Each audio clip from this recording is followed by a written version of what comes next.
Hi, my name is Miha Mazzini, and I will read you a short story I've written called The Revolutionary.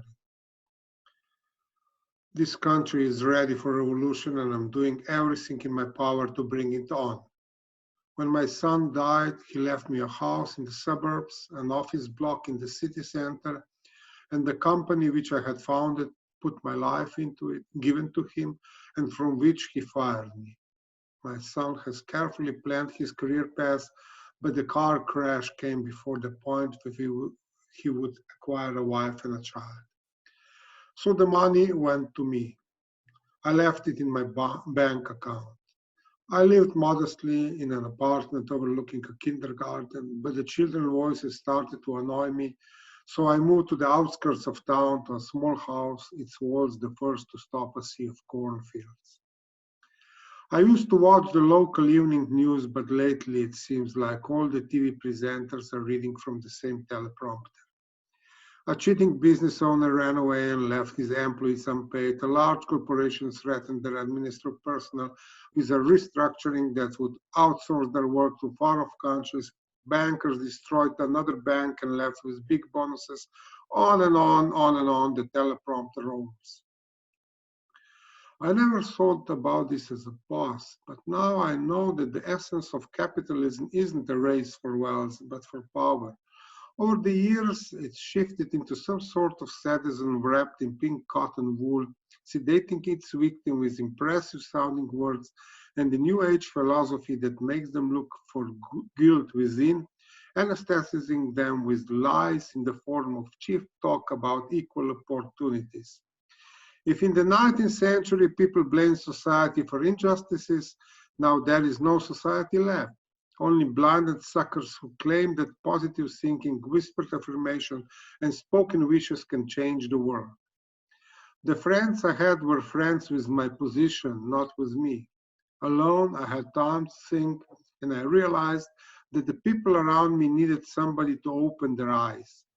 To be blind and not to know it, as I was with my son, I devised a plan, and it has filled my life with purpose again. I take public transportation to the city mentioned in the news and visit a round of ATM machines, checking the balance on my account. I request a printout and leave it hanging from the slot. I don't even touch it, just leave it without looking back. I do this at every machine in town, more often at once in poor areas and near struggling businesses mentioned in the news. Sometimes I sit in a bar across the street watching. Some people toss the printout without looking at it. Most, however, glance at it. And then I can literally feel their shock. They rub their eyes, remove their glasses, gasping like fish. They hide the slip of paper away in their pocket and can't help but hurry off. And so the knowledge of my account balance travels from one person to the next, and that is how I'm spreading the seeds of a revolution. Now my fellow citizens know that the rich live not only in Hollywood or in Wall Street, in Cannes or Monaco, the pedestals in the popular press, but among them, even in the impoverished part of town.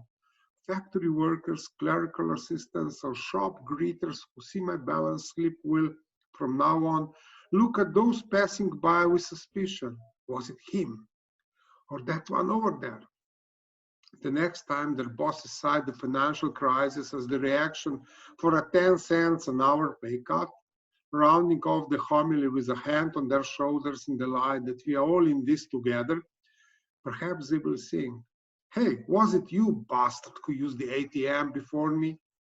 And above all, I put in front of these suckers an amount of money they will never have, however much they may desire it and however many times they repeat financially promising affirmations to themselves. I did not repeat my son's mistake. I made a will. The money will sit in my bank account for another 20 years. If the people revolt, they will get it anyway. If not, I'm giving it to a dog shelter.